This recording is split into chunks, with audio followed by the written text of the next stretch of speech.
So guys, desktop support engineer and system administrator का ये quiz number 2 है, जिसमें क्वेश्चन एंड आंसर रहेगा। आप लोग हमें स्लाइटली आंसर देंगे और ज़्यादातर क्वेश्चन इसमें अभी ट्रबल शूटिंग से बहुत कम हम क्वेश्चंस ले रहे हैं। अभी ये क्विज ना हमारा Q&A थर्ड है और आने वाले टाइम में हम लोग ट्रबल शूटिंग में एंटर करेंगे, ट्रबल शूटिंग रिलेटेड भी क्वेश्चंस करेंगे। तो चलिए, क्वेश्चन नंबर 1 है। देखो, what is difference between fatal and non fatal error. Fatal error और नॉन फैटल एरर्स, जो भी हमारे कंप्यूटर में एरर्स होते हैं, दो तरह से ये एरर्स आते हैं, या तो फैटल एरर होता है या तो नॉन फैटल एरर होता है। तो कोई बताएगा फैटल एरर है क्या है और नॉन फैटल एरर क्या होता है? Anybody want to give answer? Fatal error and non fatal error. Hello sir, आवाज आ रही है? क्या नहीं हो रहा है? आवाज जा रही है हमारी? हाँ, yes yes, I can hear you. Sir, जो फैटल एरर होता है, जैसे कि अगर हमारे सीपीयू में या फिर रैम में प्रॉब्लम आ जाती है, जैसे ब्लू या ब्लैक स्क्रीन आता है, या फिर मेन कंपोनेंट्स जो होते हैं हमारे सिस्टम के, और यदि ड्राइवर वगैरह मिस है तो जो एरर आता है उसे नॉन फैटल एरर कहते हैं। ओके, और कोई सही आंसर है आदित्य का? एक्चुअली एक सिंपल भाषा में बोलना है आपको कि हमारे कंप्यूटर की स्टैंडर्ड डिवाइसेस जो भी होती है, अगर उसमें एग्जैक्ट पावर नहीं मिलता है तो जो एरर आता है वो फैटल एरर होता है। फैटल एरर के केस में क्या होता है, आपका सिस्टम देखोगे डिस्प्ले पे ब्लू स्क्रीन आ जाएगी, आपका कीबोर्ड माउस सब कुछ बंद हो जाएगा काम करना, या तो ब्लू स्क्रीन आ जाती है या तो ब्लैक स्क्रीन आ जाती है। तो कभी कभी क्वेश्चन ऐसे भी घुमा के पूछा जाता है आपसे कि ब्लू स्क्रीन एरर क्या होता है, तो ये भी एक फैटल एरर है। आपसे कोई पूछेगा फैटल एरर क्या है तो ब्लू स्क्रीन प्रॉब्लम बताएंगे। अगर कोई पूछता है कि आपसे कि ब्लू स्क्रीन एरर क्या होता है तो अब आप कहेंगे फैटल एरर है। तो क्वेश्चन को कहीं ना कहीं घुमा दिया जाता है, ठीक है। तो सही आंसर दिया है। स्टैंडर्ड डिवाइसेस में अगर प्रॉब्लम आता है, स्टैंडर्ड डिवाइसेस में क्या क्या आता है? रैम हो गया, हार्ड डिस्क ड्राइव हो गई, ठीक है, माइक्रो प्रोसेसर हो गया, मदरबोर्ड हो गया। अगर इसमें कोई प्रॉब्लम आती है तो यहाँ पे फैटल एरर होता है। लेकिन कभी कभी ये डिवाइसेस के अलावा ऑपरेटिंग सिस्टम में भी प्रॉब्लम होता है, तब भी फैटल एरर आ जाता है, ठीक है। तो इसको आपको समझना है, फैटल और नॉन फैटल। तो स्टैंडर्ड डिवाइसेस अगर रहेगा तो वो फैटल एरर को, नॉन अगर एक्सटेंडेड डिवाइसेस कोई है, जैसे प्रिंटर है, मॉनिटर है, माउस है, ऐसा कोई डिवाइसेस है तो वो क्या रहेगा?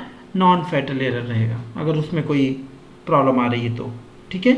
चलिए, क्वेश्चन नंबर 2 पे हम मूव करते हैं। What is bad sector and how to fix it. Bad sector क्या होता है और कौन से डिवाइस में पाया जाता है और इसको फिक्स कैसे करते हैं? बहुत बेसिक क्वेश्चन हमने लिया है। बैड सेक्टर के बारे में कुछ आइडिया है? सर बैड सेक्टर जो होता है वो हार्ड डिस्क में होता है। वेरी गुड, हार्ड डिस्क में होता है। कैसे होता है, क्या करता है? सर ये बैड सेक्टर बनाता है, वहाँ पे डेटा स्टोर नहीं हो पाता है।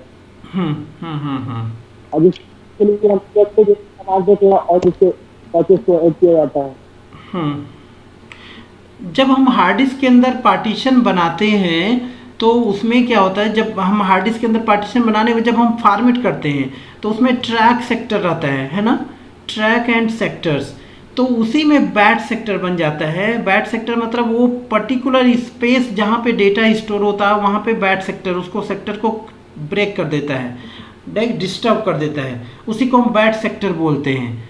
तो हमारे पास क्या होता है, ये पहला क्वेश्चन तो ये हो गया कि bad sector hard disk drive में होती है। जब हम फॉर्मेट करते हैं तो वहाँ ट्रैक सेक्टर जो होता है उसी में बैड सेक्टर होता है, ये हो गया। इसके बाद ये होता है इसको फिक्स कैसे करना। फिक्स कैसे करना कोई बताएगा? या चेक कैसे करना, how to check bad sector, ये कोई बताएगा? कोई कमांड है इसका? CHKDSK कमांड देकर हम चेक कर सकते हैं। Very good, CHKDSK, check disk command. CHKDSK, check disk command से हम इसको चेक कर सकते हैं, राइट। और अगर उसको फिक्स करना तो फिक्स भी हम कर सकते हैं, ओके। लेकिन कैसे फिक्स करेंगे सर? इसका भी मतलब कोई सॉरी सर, इसका भी मतलब कोई फिक्स करने के लिए कोई तो चाहिए, मतलब कोई उपकरण या कोई भी मतलब सॉफ्टवेयर? नहीं, कोई सॉफ्टवेयर नहीं। सॉफ्टवेयर क्या करेगा उसमें? ये ट्रबल शूट है, हार्ड डिस्क की ट्रबल शूट है, ठीक है। कि उसको एक तरह से रिपेयर हम कर लें, सॉफ्टवेयर के द्वारा रिपेयर कर रहे हैं। तो सर कौन सा सॉफ्टवेयर होता है, वो थर्ड पार्टी होती है क्या, मतलब?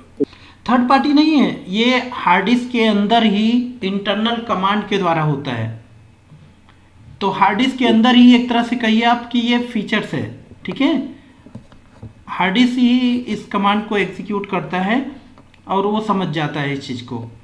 जैसे ये क्या है, हम ये ऑपरेटिंग सिस्टम, एक तरह से कहिए ऑपरेटिंग सिस्टम, और ऑपरेटिंग सिस्टम कहाँ पे इंस्टॉल है, हमारे हार्ड डिस्क ड्राइव में इंस्टॉल है, ठीक है। तो ये सारा कुछ जो भी है ये ऑपरेटिंग सिस्टम के द्वारा होती है, जो भी चाहे विंडोज या विंडो कोई भी ऑपरेटिंग सिस्टम इंस्टॉल कर रहे हैं उसी का एक कमांड है जो कि हमारे हार्ड डिस्क की सारी इंफॉर्मेशन दिखा देती है। और हार्ड डिस्क के अंदर ट्रैक सेक्टर या जो भी है, कोई एरर है, बैड सेक्टर है, कुछ भी, उसको फिक्स करने में मदद करती है। तो इस कमांड को हम क्या बोलते हैं, चेक डिस्क कमांड। लेकिन ये श्योर नहीं 100% कि ये फिक्स हो ही जाएगा, फिक्स भी हो जाता है, अगर कम है सेक्टर तो वहाँ पे फिक्स हो जाएगा, नहीं तो वो हार्ड डिस्क क्या हो जाती है, एक तरह से ये डैमेज हो जाती है, फिर आप डेटा उसमें डेटा स्टोर नहीं कर सकते हैं। अरे इसका एक ही इसका एग्जाम्पल आप समझो ऐसा, ये होता क्या है, ये पैच कर देते हैं। जैसे एक सड़क है, सड़क में पैचेस हो जाते हैं, गड्ढे गड्ढे हो जाते हैं, तो हम क्या करते हैं, उसको पैचेस कर देते हैं, ना कि पूरे सड़क को हम तोड़ते हैं, जगह जगह उसको पैचेस कर देते हैं, तो उससे क्या हो जाता है, रिपेयर हो गया, राइट। तो वैसे सेम लाइक हमारी हार्ड डिस्क होती है, उसके अंदर भी अगर ऐसे डैमेज हो जाते हैं तो वो हम चेक डिस्क कमांड के द्वारा इसको फिक्स कर देते हैं, पैचेस कर देते हैं उसके ऊपर, बस। बताओ सर अगर CHKDS के द्वारा नहीं हो पाता है तो लास्ट हम क्या बनता है, मतलब हम क्या करेंगे इसके लिए? अगर लास्ट होता है तो मतलब फॉर्मेट ही करना पड़ेगा, इससे ही होगा? फॉर्मेट भी नहीं होगा, अगर एक चेक डिस्क से अगर वो फिक्स नहीं हो तो फॉर्मेट होगा ही नहीं, स्टॉप हो जाएगा, एरर आ जाएगा, ठीक है। जब अगर ये फिक्स नहीं रहेगा, ये बैड सेक्टर रहेगा, तो फॉर्मेट ही नहीं होगा। पहला सोल्यूशन तो यही है, उसको फिक्स करना है, अगर बैड सेक्टर है, ठीक है, तभी वो फॉर्मेट करेगा, नहीं तो फॉर्मेट ही नहीं होने देगा, वहीं पे रोक देगा, ट्रैक सेक्टर क्रिएट ही नहीं होगा, ठीक है। तो इसका आंसर क्या है, how to fix, check disk command के द्वारा, ओके। और कमांड जो है, कमांड मैंने दे रखा है, कमांड आप देख लीजिए, उसमें हार्ड डिस्क का एक पूरा ट्यूटोरियल है, उसमें कैसे फिक्स करना, पूरा कमांड सिंटेक्स मैंने लिखा हुआ है। What is an IP address and how do I find it. हमें कंप्यूटर में IP एड्रेस कैसे हमें दिखेगा और ये क्या है, बहुत सिंपल सा आंसर आप लोगों को मालूम है, आप लोग एक्सपर्ट है, बता सकते हैं तो बताइए। How will you get IP address? Sir हम कमांड में रन में जाएंगे और CMD टाइप करके कमांड मोड में जाएंगे और वहाँ पे IP config कमांड डालेंगे और इंटर करेंगे तो IP एड्रेस पे आ जाएंगे वहाँ पे। Okay, very good. IP config और what is different between IP config and IP config /all? Sir अगर हम IP config डाल रहे हैं तो बस वहाँ पे हमें IP एड्रेस मिलेगा, लेकिन अगर IP config /all कर देंगे तो वहाँ पे मैक एड्रेस भी शो कर देगा। ओके, IP config /all करेंगे तो मैक एड्रेस भी दिख जाएगा, और IP एड्रेस और कुछ, और सर DNS भी दिखेगा। हाँ, यस, वेरी गुड। तो ऐसे बोलना है कि IP config /all अगर करेंगे हम तो वहाँ पे IP and IP related all information will be display, ठीक है। जैसे DHCP का सर्वर का IP, ठीक है, IP version 4, IP version 6, DNS, default gateway, सब कुछ मिल जाएगा वहाँ, ठीक है।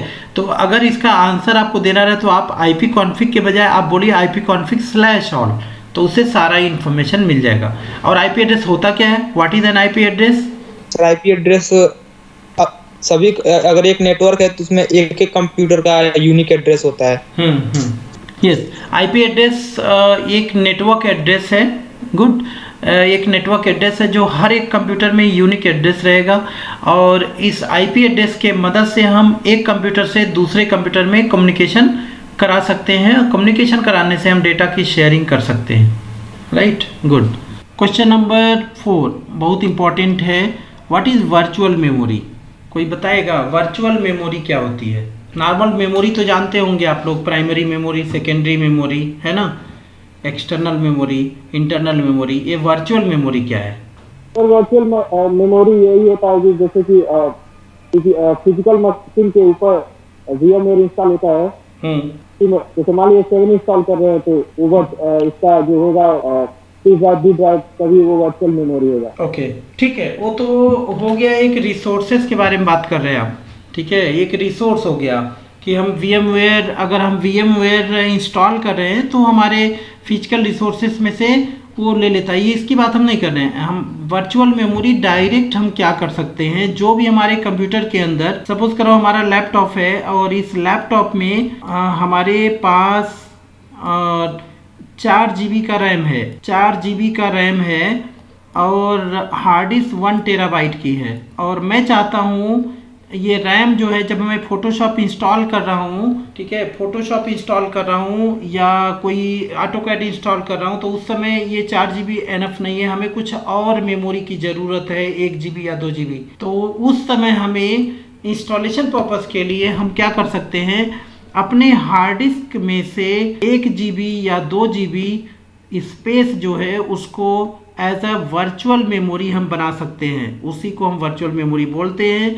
वो एज अ रैम काम करेगी हमारे कंप्यूटर में, रैम के जगह पे काम करेगी वो। तो मतलब अगर 2 GB हमने ऑक्यूपाई कर लिया अपने हार्ड डिस्क में से, तो रैम ऑलरेडी हमारे पास रैम 4 GB था, 2 GB और ले लिया, तो अब हमारा जो रैम रहेगा वो कितना 6 GB का काम करेगा। ये वर्चुअल मेमोरी होती है, ठीक है। मतलब अपने हार्ड डिस्क में से कुछ फिजिकल स्पेस को हम रैम के रूप में वर्चुअली ऑक्यूपाई कर लेते हैं। उसके बाद आप जाके देखेंगे कि वो जो हमारी हार्ड डिस्क है उसमें 2 GB घट गया होगा, वो साइज वो आप हार्ड डिस्क में स्टोरेज पर्पस के लिए यूटिलाइज नहीं कर पाओगे। तो यहाँ पे क्वेश्चन ये आता है कि क्या ये वर्चुअल मेमोरी जो आपने बना रखा है क्या हमेशा हर एप्लीकेशन के लिए काम करेगा? नॉर्मली जो है ये आप इस पर ट्रस्ट बहुत ज़्यादा नहीं कर सकते। इसको स्पेशली यूज़ कहाँ किया जाता है, जैसे कोई एप्लीकेशन आप इंस्टॉल कर रहे हैं, उस समय अगर आपको मेमोरी की कमी है तो आप एक वर्चुअल मेमोरी बनाकर उस एप्लीकेशन को इंस्टॉल कर सकते हैं अपने कंप्यूटर में। ये मत सोचिए कि आप हमेशा जो 4 GB यूज़ करते थे अपने कंप्यूटर में वो अब हमेशा के लिए आपका 6 GB हो गया। ऐसा कुछ नहीं होता है वर्चुअल मेमोरी। कुछ ज़रूरत जहाँ पे होती है उसको पूरा करने के लिए हम लोग वर्चुअल मेमोरी बना लेते हैं। इस पे एक वीडियो बनाया भी है हम इस पे कि how to increase RAM size, RAM कोई साइज को कैसे इंक्रीज करना 4 GB से 6 GB।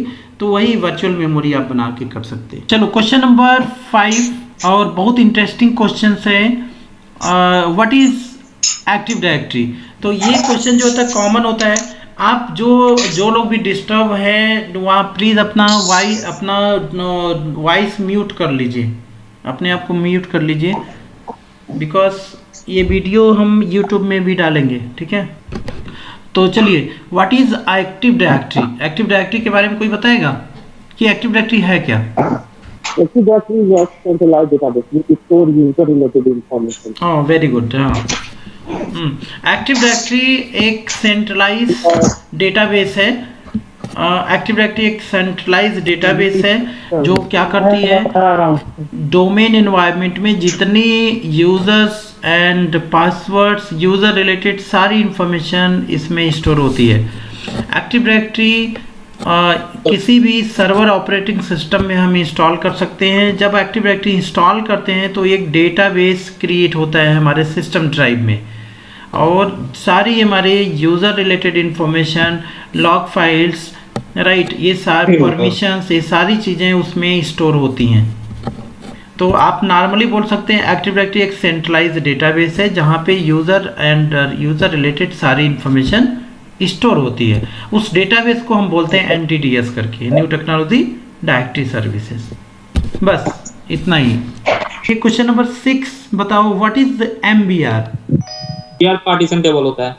Okay, what is full name of MBR? Sir master boot recorder. हाँ very good, master boot record. इसका काम क्या है बताओ, MBR करता क्या है? ये पार्टीशन टेबल है ना? यस सर, MBR में हम 4 पार्टीशन प्राइमरी बना सकते हैं। MBR में थोड़ी बनाते हैं पार्टीशन तो बनाते हैं हार्ड डिस्क के ड्राइव में। MBR प्रोसीजर के द्वारा हम 4 पार्टीशन बनाते हैं। अच्छा, MBR के द्वारा। MBR, हाँ वेरी गुड। और कुछ? Good attempt. देखिए, MBR एक पार्टीशन टेबल होता है जिसका पूरा नाम मास्टर बोट रिकॉर्ड है, और MBR प्रोसीजर के थ्रू क्या होता है, जब हम पार्टीशन बनाते हैं, ये क्या करती है, ये पार्टीशन टेबल, चाहे जीपीटी हो गई चाहे MBR, दो तरह की पार्टीशन टेबल होती है, जीपीटी है ना, तो ये तो सपोर्ट करना अलग चीज़ है कि ये कितना सपोर्ट करता है, ये 4 प्राइमरी पार्टीशन सपोर्ट करता है, ये 128 प्राइमरी पार्टीशन सपोर्ट करता है, लेकिन इसका फंक्शन क्या है। MBR या जीपीटी जो पार्टीशन टेबल होता है, ये क्या करता है, पार्टीशन मतलब हार्ड डिस्क ड्राइव की सारी इंफॉर्मेशन को स्टोर करके रखता है, ठीक है, सारी इंफॉर्मेशन की जानकारी रखता है कि कितने पार्टीशन है ना, कितने ट्रैक्स है, कितने सेक्टर्स है, कितने सिलेंडर्स है, सारी इंफॉर्मेशन MBR रखता है, ठीक है। तो MBR क्या है, एक प्रोसेस बोल सकते हैं आप, ठीक है, और जो जब हम पार्टीशन बनाते हैं तो ये पार्टीशन टेबल सपोर्ट करता है, ये सपोर्टिंग फाइल आप बोल सकते हैं। लेकिन इसका काम क्या है, फंक्शन क्या है कि ये क्या करता है, हार्ड डिस्क ड्राइव में पार्टीशन की सारी इंफॉर्मेशन को ये कलेक्ट करता है, इंफॉर्मेशन को रखता है, नॉलेज में रखता है, ठीक है, कितने पार्टीशन टाइप्स है, कितने ट्रैक्स है, कितने सेक्टर्स है, सिलेंडर्स है, सब कुछ रखता है। और MBR अगर आप सेलेक्ट करोगे तो इसमें 4 प्राइमरी सपोर्ट करेगा, और जीपीटी आप करोगे तो इसमें 128 प्राइमरी पार्टीशन सपोर्ट करता है। Okay, question number 7, what is format. अभी हम लोग डिस्कस किए फॉर्मेट क्या है, कोई आंसर देगा, फॉर्मेट क्या है, आप ट्राई करना है, बोलने की ट्राई करो। Mukesh, are you there. Format क्या है, फॉर्मेट एक प्रोसीजर है, हाँ बताइए। फॉर्मेट एक प्रोसीजर है जिसके द्वारा हम हार्ड डिस्क को फॉर्मेट करते हैं और उसमें ट्रैक सेक्टर बनाता है जिसमें हम डेटा को स्टोर करते हैं। मतलब फॉर्मेट एक प्रोसीजर है जो किसी भी ड्राइव को क्या करता है, क्लीन करता है और उसके अंदर ट्रैक सेक्टर को राइट करता है जिसमें हम डेटा स्टोर करते हैं। अगर फॉर्मेट ना किया जाए तब तक उसके अंदर कोई डेटा हम स्टोर नहीं कर सकते, राइट। तो फॉर्मेट जब करते हैं तो फाइल सिस्टम, वही बात आ गई, फाइल सिस्टम, कौन file system, fat, NTFS, REFS। तो आंसर वही है। कभी कभी घुमा के आपसे पूछ दिया जाता है, फाइल सिस्टम पूछा जाएगा तब भी आपको आंसर वही देना है, फॉर्मेट पूछा जाएगा तब भी आपको आंसर वही देना है। तो क्वेश्चंस ऐसे घुमा के पूछे जाते हैं, आपको कंफ्यूज नहीं होना है। कभी कभी रिपीट, अब जैसे इसका भी आंसर वही देना, तो कहोगे हम सेम क्वेश्चन पूछा गया है तो इसका आंसर हम कुछ और देंगे, ऐसा नहीं है, ठीक है। तो क्वेश्चन रिलेवेंट रहता है, रिलेटेड रहता है कभी कभी। चलिए नेक्स्ट क्वेश्चन मूव करते हैं। Question number 8, what is blue screen of death. इसको हम BSOD भी बोलते हैं। ये प्रॉब्लम बहुत कॉमन प्रॉब्लम होती है और इंटरव्यू में ज़रूर पूछा जाता है। कोई आंसर देगा इसका, ब्लू स्क्रीन क्या है, ब्लू स्क्रीन ऑफ डेथ क्या है। सर ये ऑपरेटिंग सिस्टम या हार्डवेयर का प्रॉब्लम होता है जिससे ब्लू स्क्रीन आती है। केवल हार्डवेयर का प्रॉब्लम रहेगा तो सर ऑपरेटिंग सिस्टम का है। Okay, very good. Operating system का प्रॉब्लम रहेगा और हार्डवेयर का प्रॉब्लम रहेगा। हार्डवेयर में क्या, कौन सा पार्ट का प्रॉब्लम हो सकता है। तो रैम का हो सकता है। ओके, रैम का हो सकता है और हार्ड डिस्क ड्राइव का हो सकता है, ठीक है, वेरी गुड। तो ये ज़्यादातर प्रॉब्लम जो रहता है ऑपरेटिंग सिस्टम रिलेटेड प्रॉब्लम रहेगा, ठीक है। कभी कभी ड्राइवर मिसमैच हो जाएगा अगर, तो तब भी ये प्रॉब्लम आ जाता है। लेकिन उस केस में क्या होगा, एक बार रीस्टार्ट करने के बाद शायद सॉल्व हो जाए प्रॉब्लम। और लेकिन अगर हार्डवेयर इशू रहेगा तब तो मुश्किल ही रहता है, ठीक है। तो हार्डवेयर में बेसिकली रैम का प्रॉब्लम हो सकता है या हार्ड डिस्क ड्राइव का प्रॉब्लम हो सकता है, ठीक है। Blue screen, normally blue screen of death अगर बात करें तो मतलब ये क्या है, ये सॉल्व नहीं होता, उसको चेंज ही करना है, ठीक है। मतलब रैम जो होता है या तो मैच नहीं कर रहा है उसमें, या तो वोल्टेज उसको प्रॉपर नहीं मिल रहा है, तो ये इशू हो सकता है। तो ये क्या है, इसका आंसर क्या रहेगा, ये सॉफ्टवेयर मतलब ये operating. Question number 9, what is difference between IP version 4 and IP version 6। Very very important, sorry, IP version 4 and IP version 6 में अंतर बताइए। So the main difference between IPv4 and IPv6 is IPv4 is 32-bit of address and IPv6 is 128-bit address. Very good, एक difference बहुत अच्छा बताया आपने। चलिए next. IP version 4 जो होता है डेसिमल नंबर में होता है, जबकि IP वर्जन 6 जो होता है वो हेक्साडेसिमल नंबर। सुपर, हाँ, गुड आंसर। और 2 आंसर आपने दिया है। एक जो रहेगा IP वर्जन 4 32 बिट का एड्रेस रहता है जो कि ऑक्टेट में रहता है, और IP वर्जन 6 128 बिट का एड्रेस है। और ये जो होता है IP वर्जन 4 डेसिमल में हम इसको देखते हैं, डेसिमल मतलब क्या, 1 to 9, और IP वर्जन 4 हेक्सा डेसिमल में, जो 1 to 9 रहेगा और ABCDEF रहेगा। और इसके अलावा IP वर्जन जो 4 होता है उसको डॉट से डिवाइड करते हैं, जबकि IP वर्जन 6 को कॉमा से डिवाइड करते हैं। सुपर या 192 ऐसे लिखते हैं, 192.168, मतलब ये जो सेपरेशन हम करते हैं वो डॉट से सेपरेशन करते हैं हर एक ऑक्टेट, हर एक ब्लॉक को, ठीक है। और IP वर्जन 6 को FE80 अगर है मान लो ऐसे, FE80 ये जो होता है कॉलन से हम सेपरेशन करते हैं इसका। गुड। और कुछ कोशिश करिए। IP वर्जन 4 में क्लासेस होता है, 5 क्लास में बांटा जाता है। IP वर्जन 6 में क्लासेस नहीं होता है, राइट, इसमें क्लासेस नहीं होता है। IP वर्जन 4 में प्राइवेट, पब्लिक एंड अपीपा एड्रेस होता है, और IP वर्जन 6 में साइट, लिंक और ये हमारे इसके नेटवर्क होते हैं, ठीक है। चलो लास्ट क्वेश्चन हम बात करते हैं, how to delete extended partition. बहुत सिंपल सा आंसर है इसका, आप बता दीजिए। How to delete extended partition. आप एक्सटेंडेड पार्टीशन समझते हैं ना? Secondary partition. Secondary partition, yes. तो कैसे हम डिलीट करेंगे इसको? सर इसके लिए हमको डिस्क मैनेजमेंट में जाना पड़ेगा, डिलीट का राइट क्लिक करेंगे तो सर डिलीट का ऑप्शन। ओके, अच्छा एक चीज़ और, बात सही है, आप डिस्क मैनेजमेंट में जाएंगे, डिस्क mgmt.msc कमांड के द्वारा आप डिस्क मैनेजमेंट में चले जाइए, और वहाँ पे आप एक्सटेंडेड जो भी पार्टीशन है उस पर राइट क्लिक करके डिलीट कर सकते हैं। बट एक प्रॉब्लम है यहाँ पे, अगर मान लो अगर आपके पास ऑलरेडी पार्टीशन है इसमें, जैसे मान लो ये हमारा ये प्राइमरी है, प्राइमरी पार्टीशन के बाद ये रिमेनिंग जो है हमारा एक्सटेंडेड पार्टीशन है, इसी को डिलीट करना हमें। बट इसके अंदर अगर लॉजिकल ड्राइव बनी हुई है कई सारी, तो आप एक्सटेंडेड को डिलीट तब तक नहीं कर पाएंगे जब तक ये सारे लॉजिकल ड्राइव को आप डिलीट ना कर लें। जब सारे लॉजिकल ड्राइव डिलीट रहेगा तभी आप इस एक्सटेंडेड पार्टीशन को डिलीट कर पाएंगे। ओके, तो आपका आंसर यही रहेगा कि डिस्क मैनेजमेंट में जाके चेक करेंगे कि लॉजिकल ड्राइव है कि नहीं है। लॉजिकल ड्राइव है तो उसको पहले डिलीट करना पड़ेगा, फिर हम एक्सटेंडेड पार्टीशन पे राइट क्लिक करके उसको डिलीट कर सकते हैं, राइट। ये क्वेश्चन है, बहुत सिंपल सा क्वेश्चन है। ये बताओ, ये आप सभी लोगों में से कोई ऐसा जिसको ये क्वेश्चंस नहीं मालूम है? सभी मालूम है, बट आपको प्रॉब्लम क्या होता है फेस करने के लिए, बोलने के लिए, ठीक है। तो उसी की हैबिट करनी है, उसी को हैबिट में बनाना है कि अगर कम भी आ रहा है वो तो उसको हम बता सकें, एक्सप्रेस कर सकें, अगले को समझा सकें।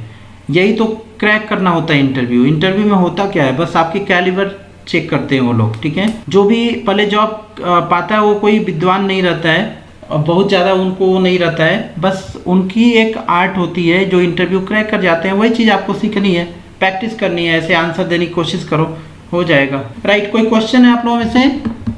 हमारा 10 क्वेश्चन का सीरीज आज 10 क्वेश्चन हो गया। अगर कोई क्वेश्चन है तो बताओ, नहीं तो स्टॉप करेंगे। No sir. Okay then, thank you.